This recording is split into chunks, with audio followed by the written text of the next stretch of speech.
Welcome to the Costa Property Podcast, the podcast that turns your dreams of owning a piece of paradise on the Costa del Sol into reality. I'm Warner Laurie, and I'm joined by my co-host and wives, Sandra Laurie. Join us as we embark on navigating the ins and outs of real estate and relocation to this beautiful region. We're not just about market trends, we're about sharing real-life experiences, because we know the struggle firsthand, and I've helped many people navigate this challenge also. If you're dreaming of your perfect Costa del Sol home and want to get real, no-frills, expert advice, then you're absolutely in the right place. Join us each week as we share honest insights and information that will guide your journey. So you've done your research and you've narrowed down your dream location on the Costa del Sol. And now you're wondering, should I be looking for a property that I can rent out short term, or would a longer term rental strategy work better in this current market? And with the law around tourist rentals changing just this April, you might be thinking, what does this mean for me as a foreign buyer and investor? In today's episode, I am joined by Patricia Ruiz from My Lawyer in Spain legal firm, and we're discussing the differences between short and long-term rentals, what's actually changed in the law here in Andalusia, and why it's not all bad news for buyers. If anything, it's also giving you peace of mind. Okay, Sandra, first of all, thank you so much for having me here. It's a pleasure. It's a pleasure to be here. I qualified as a lawyer in 2009, and that was a bad year in Spain. So I actually had to move. And I moved to Holland, and I spent 3 years living as an Spanish expat there. After 3 years, I was missing the coast, the sunshine, and obviously my family and my friends.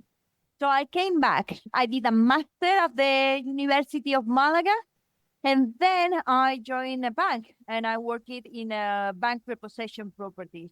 That lasts for 3 years as well. After that, I joined a real estate agency as an in-house lawyer. And finally, I started working as a young lawyer, my lawyer in Spain, and that was 10 years ago. So yeah, basically that's me. What I love about your introduction is that you've been an expat yourself, so you understand the mindset challenges that often your clients come with when they're going through, I guess, their big milestones of buying a property in the Costa del Sol or relocating. So you're able to understand things from their point of view, which is great, right? Well, as yourself, you are an expert as well here living in Benalmádena, which is my hometown.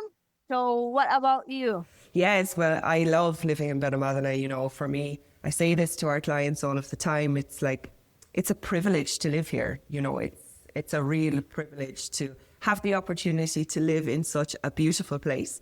I have 2 children that I talk about a lot on this podcast, and I don't think there's anywhere better in the world. And I'm from Ireland, which is a lovely country too.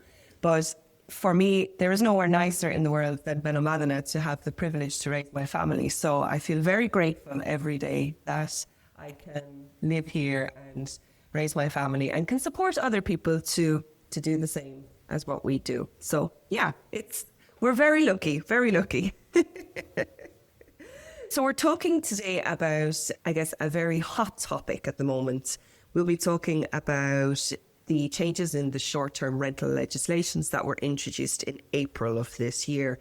And I think there's a lot of confusion still, Patricia, around this topic still for real estate agents, I think sometimes for lawyers themselves, because it's new and everybody's trying to navigate it. We'll talk about the legislation that was introduced and I guess why it's important for buyers right now, because if you had maybe intended to buy your property for an investment point of view, as a buyer, there's new things that you need to be aware of and make sure that you understand clearly in advance of buying your property. Otherwise, your plans may not be possible, right?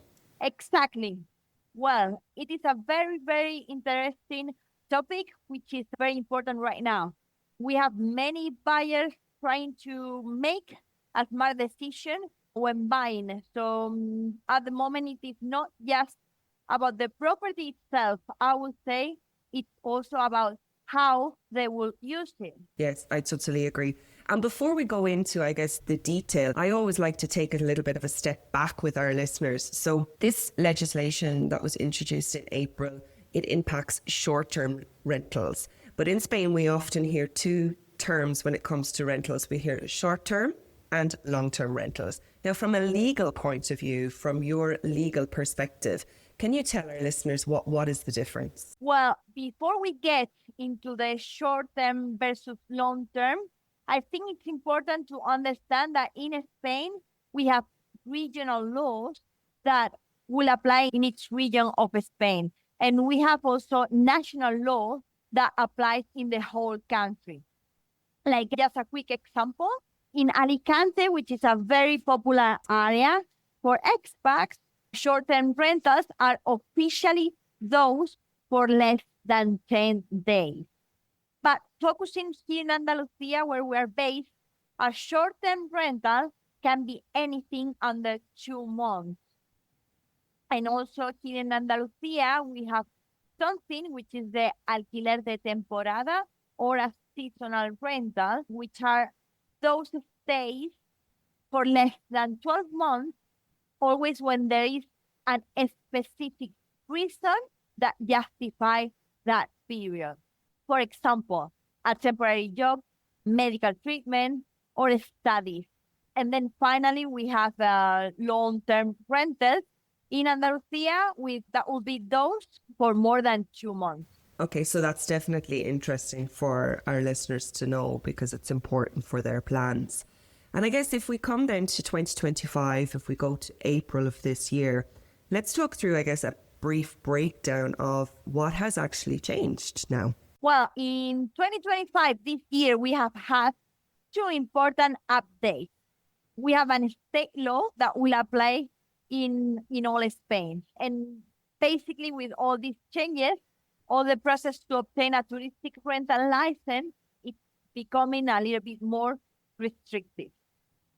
From now on, it is not enough for the property to meet legal requirements or even technical requirements. If the property is located on a complex in a community of owners, then we need the entire community of owners to approve that you want to use your property for touristic rental. And that will apply for short-term rentals. So remember, less than 2 months here in Andalusia. If your plans are to rent more than 2 months, then you don't need the approval of the community beforehand. For example, let's say you want to buy an apartment in a residential complex here in Benalmádena. So even if the apartment is perfect for short-term rentals and you are fully compliant with the regulation, you still cannot rent short-term rentals unless the community has allowed you to do those short-term rents. Yeah, absolutely. And I guess it's so important now, if you're a buyer, to understand what you've just mentioned there. I guess one of the challenges that we're seeing at the moment from a real estate point of view is that the law was introduced with, I would say, not the best instruction for the community of owners of their responsibility. So we have April and we now have July, and some of the community of owners have not yet held their AGM meetings to vote in terms of how they want to proceed in the future. So for some clients, for example, that maybe want to buy in a development or an urbanization that has historically allowed tourist lets, but they don't know now if the community of owners will vote yes in the future, it's actually causing them to avoid proceeding with the purchase of those properties because they're nervous, right? They don't know how the community will vote in the future. What would your advice be in those type of situations where it's not clear today how the community is going to vote regarding this topic in the future? Sandra, at the end, there is no guarantee that the authorization will be granted because purely this decision depends on the vote at the next community meeting. So buyers must consider this risk before committing to. Well, what they can do, basically consider other types of rentals, for example, or maybe consider other areas where we know that the community is more keen to grant these licenses or even other type of property. So for those reasons, I would say it's very, very important to have a good real estate agent, an agent that knows the area, knows the location, knows the community, and definitely as well as a good lawyer that understands the rules, it's updated, can check the license, and talks with the community of owners. That will make the difference, I would say, in my opinion. 100%. I totally agree with you. And I've heard some different advice that even if the community of owners haven't held their AGM, their annual general meeting yet to, I guess, decide how they will vote, I've heard some advice that if you ask the community of owners for a certificate that describes, how they will intend to vote, that this should be enough of a guarantee for a buyer. But I'm going to ask your opinion on that in terms of, do you think that that's enough? Does it safeguard the buyer, or what do you recommend? The thing here, Sandra, is that we have a law that has established the rules, but we do not have yet a regulation that develops the law and explain how it should be implemented in practice. So some community of owners, I know it's happening at the moment, some administrators that issue certificates confirming that there has been an annual meeting already where touristic rentals has been approved in general. But on the other hand, some other communities could be more restrictive on the interpretation of the law, and they will say they need a new meeting to allow your property in particular. So I'm afraid at the moment, we have to rely in each property in particular and in each community in particular to know their position about short-term rentals. For example, if your plan as a buyer are to use the property just a couple of months of the year, you could consider a seasonal rental, which is more than 2 months, and therefore not subject to having a license, and forget about the requirement to get the community permission either. For example, let's say a teacher, person who comes to teach in a school, so they will need the property from September until June. Here you have a reason why this contract has a certain amount of time. That would be a solution. Other examples would be, let's say, medical treatment or studies. People that they come to Spain to study, for example, Spanish. So all these people, they will need some accommodation that it is a different type of rental. This is not a touristic rental and therefore not subject to having a license. Absolutely. I totally agree with you. And it's one of those situations, it's very new. The changes are still very new. It takes time for people to get used to them and see how they're going to proceed. But I think for a buyer, as you mentioned earlier, it's very important that they discuss their plans with their real estate agent up front, that they make it very clear to the real estate agent that their intention is to utilize their property for short-term rentals. Because when the real estate agent knows that information, they're able to use the client's time wisely and say, you need to avoid this community because historically short-term rentals have not been favoured here. So it's unlikely that the community will vote in favour of this in the future. And we need to focus your search in areas where we know that it's likely, again, we're never guaranteed, but it's likely to be approved. And I think for a buyer, they need to understand that first, and they should ask their real estate agent these questions in advance so that they're having an honest and transparent discussion early on. But you talked earlier about other types of rentals. So if we want to buy for investments and we cannot have short-term or holiday seasonal rentals because it's not permitted by the community, what other types of rentals can we consider? Yes, this is definitely an option. And obviously, if the purpose of the buyer is to invest and not using the property, then obviously consider long-term rentals. As in general, they offer more stability. It's easier to deal with lower tenant turnover. and there are fewer gaps between the tenants and a stable monthly income.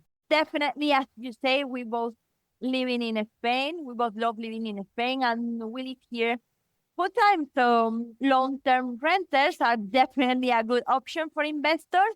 I totally agree with you. I think that often people get shiny object syndrome by the short-term lets. They feel that they can earn a lot of money and they can use the property themselves. And yes, you can, but often they forget about the negatives, which mean because your property is being rented a lot, often there's damages or people mistreat your property or things can happen. People can forget their keys or they, have a problem with the door. So you have to be prepared that if you're not living here, you need somebody to look after the property for you, and you need to prepare for a higher volume of damages rather than if you just have somebody renting the apartment long term, which, as you say, it's predictable, stable income. And also the long-term rental market here on the Costa del Sol and in Benalmádena is very strong right now. There's a lot of demand for good tenants looking for good quality properties. So it's a smart investment, right? So from your point of view then, from a legal point of view, taking into consideration what we have talked through in this episode around the changes in the legislation for April this year, the discussion around the different types of rentals, if we have somebody listening who, still plans to invest and buy a property in Benalmádena along the Costa del Sol, and they felt like confused by changes in legislation recently, what would you tell them to think about right now? I would say make a checklist of what you want, how you will use the property, if this is an investment or if this is a holiday home and you want to use it for yourself, or you still want to use the property, but as well get some income. So tell your estate agent and tell your lawyer what your plans are. You could act good due diligence. And check if the community of owners historically has bought already on touristic rentals. Because if they have bought already, we will have a picture whether short-term rentals it's already allowed in the community, or if there are some owners already that has agreed to restrict or to ban them entirely. Okay, so that would be the first one. And secondly, if there is already a touristic license in place. And this is very important, Sandra. The touristic license are not transferable. But if there is one in place already, it will be a good sign that obviously the property has been already used for renters. So we can ask the owner about the income that they have been receiving in the past. And also we can check with the community administrator what is the existing position about rentals from the rest of the owners, what they have been voted about touristic rentals in the past. So that's great advice. Absolutely. A good place to start, as you say, check if the apartment has already been rented and using a tourist license, because it gives a good indicator, right, in terms of what you're dealing with in the community, whether they see these type of rentals as favourable or not. So I think that's a great start. And I love that. Make a checklist, pros and cons. What do you want for your property? What are your goals? And I also think, not necessarily right now, because a lot of our clients buy, we've kind of seen a change on the back of the pandemic where people don't necessarily want to wait until they're retired. They want to buy a little bit earlier, use the property and eventually retire over to a warm, beautiful climate like the Costa del Sol. But if that's your plan, you might be able to rent your property out long term, for those years that you don't intend to use it. So understanding what your goals for the property are and your pros and cons list, that's a great place to start as well. So really useful insight. I really appreciate how you've articulated all those points to our listeners, Patricia. Super clear, great insight around seasonal rental. That's another, great piece of information there and something to think about. Any words of advice or parting words for our listeners before we wrap up? Well, I'll say, the motivation of the buyer, that will help everybody, the agents and lawyers, to advise accordingly our clients. Well, from location of the property type and style, and how much risk the buyer is comfortable with when buying. Of course. Wonderful. Thank you so much. I hope you'll come back and join us again in the future for another episode. Anytime. It's been a pleasure, Sandra. So thank you. Thank you so much for listening into today's episode on the Costa Property Podcast. Another fantastic episode learning about the highs and lows of relocating to the Costa del Sol from real people who have been through the journey themselves, and of course our wonderful experts. If you have been enjoying the show so far, remember to hit subscribe to the podcast and leave a rating or review. We absolutely love hearing your thoughts. Please send any questions that you would like us to answer on the show to warner@wlcostaproperties.net, or you can pop us a message on our socials, which are in the show notes. Remember, you can also visit the website www.wlcostaproperties.net. See you on the next episode, and bye for now. Bye-bye.